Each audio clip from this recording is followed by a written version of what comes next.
வழக்கத்தை விட வெயில் காலத்தில் அதிகமாக முடி கொட்டுதா?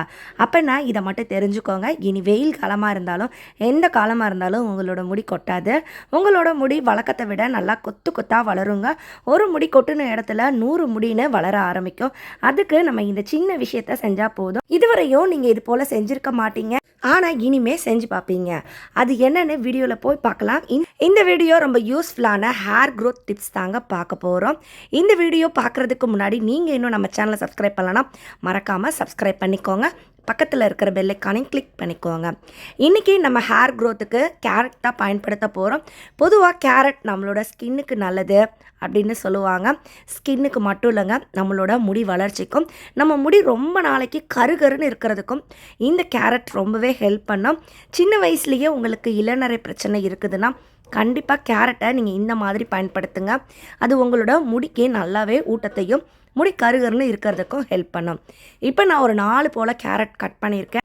ஆனால் நீங்கள் ஒரு 2 போல் யூஸ் பண்ணாலே போதும். அது ஏன்னு நான் உங்களுக்கு பின்னாடி சொல்கிறேன். இப்போ நான் எடுத்துருக்கிற இந்த 2 கேரட்டுக்கு நான் ஒரு பாதி தேங்காயில் பாதி அளவு கட் பண்ணி எடுத்துருக்கிறேன். இது கூடவே நல்லா நைட் டைமில் ஒரு 6 போல் இல்லை 10 போல் பாதாம் பருப்பு ஊற வச்சுக்கோங்க.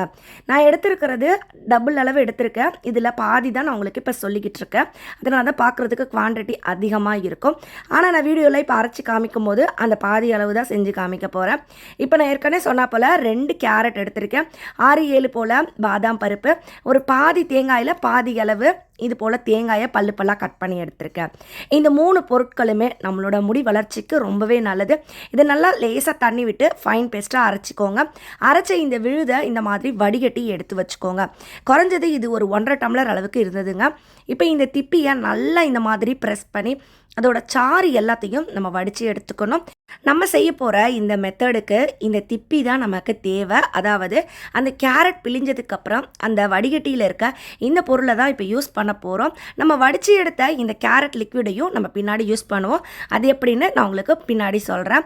இப்போ இந்த திப்பியை இந்த மாதிரி ஒரு இரும்பு கடாயில் சேர்த்துக்கோங்க. இந்த கேரட் விழுது கூட இந்த கேரட் விழுது மூழ்கிற அளவுக்கு நல்லெண்ணெய் சேர்த்துக்கோங்க. நீங்கள் இதுக்கு நல்லெண்ணெய் பயன்படுத்துறது ரொம்ப நல்லதுங்க. இப்போ வெயில் காலம்ங்கிறதுனால நம்ம உடம்பு அதிக அளவு ஹீட் ஆகும். ஹீட்னால நம்மளோட முடி நிறைய கொட்ட ஆரம்பிக்கும். நம்ம உடம்புக்கு முடிக்கும் நல்ல ஒரு குளிர்ச்சியும் நம்ம முடி க்ரோத்துக்கும் இந்த நல்லெண்ணெய் ரொம்ப ஹெல்ப் பண்ணும். நம்ம ஏற்கனவே இந்த கேரட்டோட சாறு அந்த சத்துலாம் நம்ம வடித்து எடுத்துட்டோம். ஆனாலும் இந்த விழுதுலையும் நமக்கு தேவையான சத்துக்கள் எல்லாம் இதில் இருக்குங்க. இது கூடவே ஒரு கைப்பிடி அளவு கருவேப்பிலை இலைகளையும் சேர்த்துக்கோங்க. அடுப்பை லோ ஃப்ளேமில் வச்சு நல்லா ஹீட் பண்ணுங்க. இப்போ ஸ்டார்டிங்கில் உங்களுக்கு இது போல் தளத்தலன்னு கொதிக்கிற மாதிரி இருக்கும். நேரம் ஆக ஆக அந்த கொதிப்பெல்லாம் அடங்கி இந்த கருவேப்பிலை நம்ம போட்டிருக்க கேரட் விழுது எல்லாமே நல்லா மொறுன்னு ஆகுங்க. அது வரைக்கும் ஹீட் பண்ணிக்கோங்க. ரொம்ப கரிச்சிடாதீங்க. இப்போ பாருங்கள், அந்த கொதிப்பெல்லாம் கொஞ்சம் கொஞ்சமாக கம்மி ஆகுது. ஃபைனலாக அதோட கொதிப்பு சுத்தமாக ஸ்டாப் ஆகிடும். இந்த கருவேப்பிலை இலைகள்லாம் நல்லா மொறுன்னு கிறிஸ்பியாக மாறும். அந்த டைமில் நம்ம அடுப்பை ஆஃப் பண்ணிக்கலாம். அடுப்பை ஆஃப் பண்ணிவிட்டு இதை உடனே நீங்கள் வேற ஒரு பாத்திரத்துக்கு மாற்றக்கூடாது. இது இரும்பு கடாயிலேயே ஒரு நாள் ஃபுல்லாக விட்டுருங்க. அப்போ தான் இந்த இரும்பு கடாயோட அந்த இரும்பு சத்து நமக்கு இந்த எண்ணெயில் இறங்கும். அதுக்காக தான் இது போல் செய்யும். இந்த இரும்பு கடாயில் வைக்கிறதுனால இந்த எண்ணெயோட கலர் லேசாக மாற ஆரம்பிக்குங்க. இப்போ அடுத்த நாள் இதை நீங்கள் வடிகட்டி எடுத்துக்கோங்க. நல்ல ஒரு சுத்தமான துணியிலையோ வடிகட்டியிலையோ இது போல் வடிகட்டி எடுத்துக்கோங்க. அவ்வளோதாங்க, நம்மளோட கேரட் ஆயில் ரெடி ஆகிடுச்சு. இந்த ஆயிலை நீங்கள் டைரெக்டாக அப்ளை பண்ணக்கூடாது. அதே போல் இது குழந்தைங்கலேருந்து பெரியவங்க வரைக்கும் யாருனாலும் அப்ளை பண்ணலாம். இதை அப்படியே அப்ளை பண்ணக்கூடாதுன்னு சொன்னேன். இது எப்படி அப்ளை பண்ணணும் அப்படிங்கிறத தெரிஞ்சுக்கிறதுக்கு முன்னாடி இந்த வீடியோ உங்களுக்கு பயனுள்ளதாக இருந்தது, பிடிச்சிருந்ததுன்னா வீடியோக்கு ஒரு லைக் கொடுங்க. இந்த ஐடியாவை நிறைய பேர் கூட ஷேர் பண்ணிக்கோங்க. எல்லாருக்கும் யூஸ்ஃபுல்லாக இருக்கும். இப்போ நம்ம வடிகட்டி எடுத்த இந்த எண்ணெயை ஒரு பாட்டிலில் ஊற்றி வச்சுக்கோங்க. வாரம் 2 முறை நீங்கள் குளிக்கிறதுக்கு முன்னாடி இந்த எண்ணெயை லேசாக ஹீட் பண்ணணும். லேசாக சூடு பண்ணிவிட்டு அதுக்கப்புறம் உங்கள் தலையில் நீங்கள் அப்ளை பண்ணி நல்லா மசாஜ் பண்ணி ஒரு 20 நிமிஷம் ஊற வச்சுட்டு எப்பயும் போல் நீங்கள் ஷாம்புவோ சீயக்காயோ யூஸ் பண்ணி வாஷ் பண்ணிக்கலாம். இது உங்களோட முடிக்கு நல்ல ஊட்டத்தையும் வலுவையும் கொடுக்குங்க. வாரம் 2 முறை இந்த எண்ணெயில் நீங்கள் குளிக்கும் போது உங்கள் முடியோட வளர்ச்சி நல்லாவே உங்களுக்கு தெரிய ஆரம்பிக்கும்.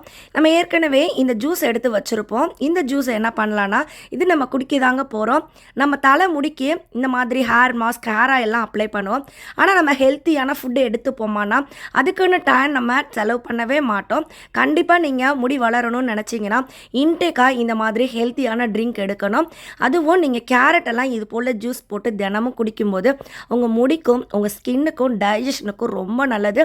இது வெயிட் லாஸ்க்கு கூட ஹெல்ப் பண்ணும். முடி வளர்ச்சி நம்மளோட ஹெல்த்துக்கான பலவிதமான பயனுள்ள இந்த ஐடியா ட்ரை பண்ணி பாருங்கள். வீடியோ பிடிச்ச லைக் பண்ணி ஷேர் பண்ணுங்கள். நம்ம சேனலையும் சப்ஸ்கிரைப் பண்ணிக்கோங்க. நான் மறுபடியும் உங்களை அடுத்த ஒரு சூப்பரான வீடியோவில் சந்திக்கிறேன். அது வரைக்கும் பாய் ஃப்ரெண்ட்ஸ். தேங்க்ஸ் ஃபார் வாட்சிங்.